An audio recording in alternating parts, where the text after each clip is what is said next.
By the end of this video, you will know how to master the art of detachment so you can live a more fulfilling life. Now, before we begin, I'd like to start with a story.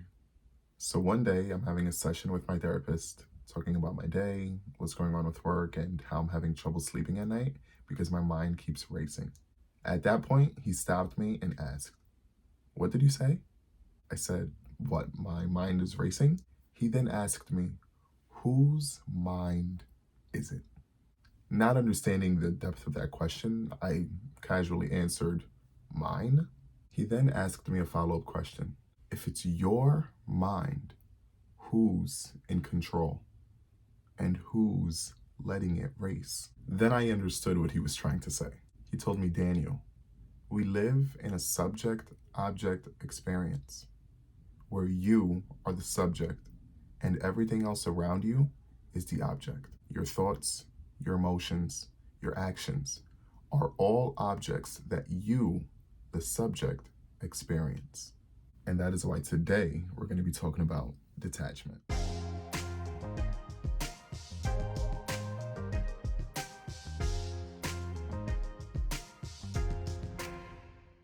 Detachment is the state of being objective. Detaching yourself is to separate yourself from the objects around you, and not just externally, but internally as well. That can be your thoughts or your emotions. I mean, let's be honest, thoughts can be pretty noisy sometimes. I don't know if it's just me, but sometimes it's my thoughts that keep me up at night, wondering, well, what if this happens? What if that happens? When they said this, I should have said that, and on it goes. But the great news is that they are your thoughts, so you can control them by getting rid of them or changing them. Matter of fact, I believe this is what Bruce Lee was talking about when he said, I said, empty your mind. Be formless, shapeless, like water. So to be water is to not be fixed, to be fluid, not just in your movements, but in your mind. We often fix ourselves on our thoughts and our feelings. And oftentimes it's either in the pain of the past or in the worries of the future. So what that does is it disconnects us from the present moment. So if you detach yourself from the objects, you can be present and live in the flow. Now, in case this sounds too theoretical for you, let me give you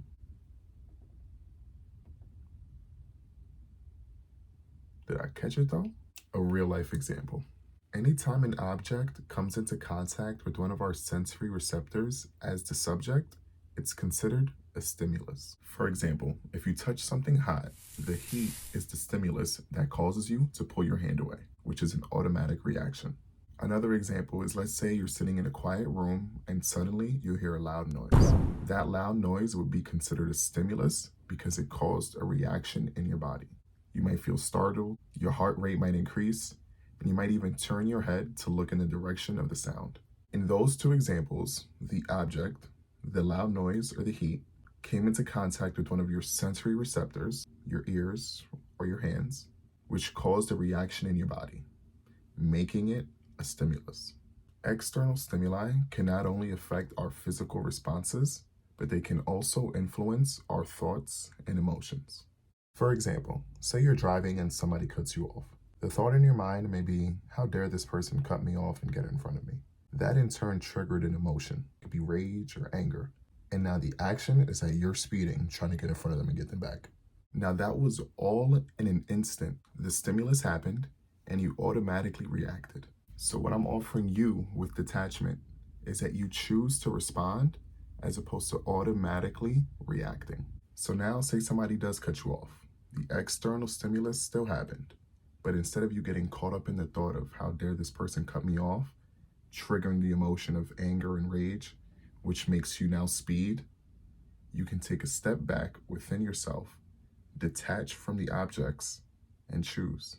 So what does it look like when you choose to respond from a detached state? So now, using the same example of me getting cut off, I'm looking at the objects, my thoughts, emotions, and actions, and I'm choosing accordingly. So my thoughts, it's either, how dare this person cut me off, or, hey, that's their risk, not mine.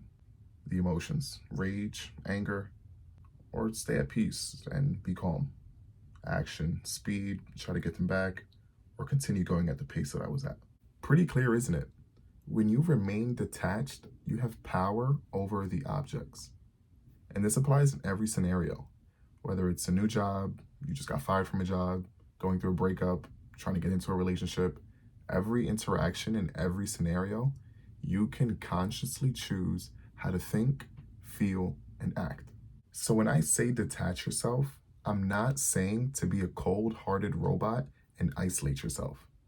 I'm saying that by seeing your thoughts and emotions in every interaction, you can consciously choose how to respond because you're in the driver's seat, pun intended. It's not just being aware and detaching from your thoughts, it's also replacing them with ideas that are edifying and positive. Philippians 4:8 says, "Finally, brothers and sisters, whatever is true, whatever is noble, whatever is right, whatever is pure, whatever is lovely, whatever is admirable, if anything is excellent or praiseworthy, think about such things." So what do we do with these thoughts? David says to meditate on them daily and to follow in their ways. I wonder if this is why God referred to him as a man after his own heart. If we know that heart means subconscious mind, David constantly filled his mind with the thoughts of God. He said, I meditate on your precepts. Precepts meaning pre-thought, before thought.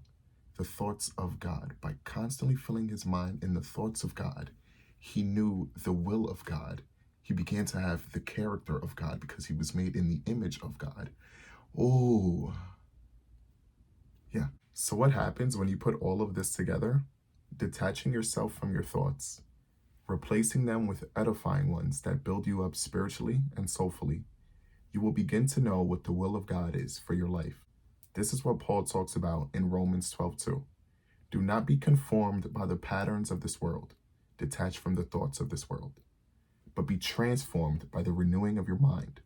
Replace them with edifying thoughts. Then you will begin to know the will of God, his good, pleasing, and perfect will. And that is how you can experience heaven on earth. If you liked anything I said in this video, be sure to leave it in the comments, like, and subscribe for more, because the beginning of your life starts now.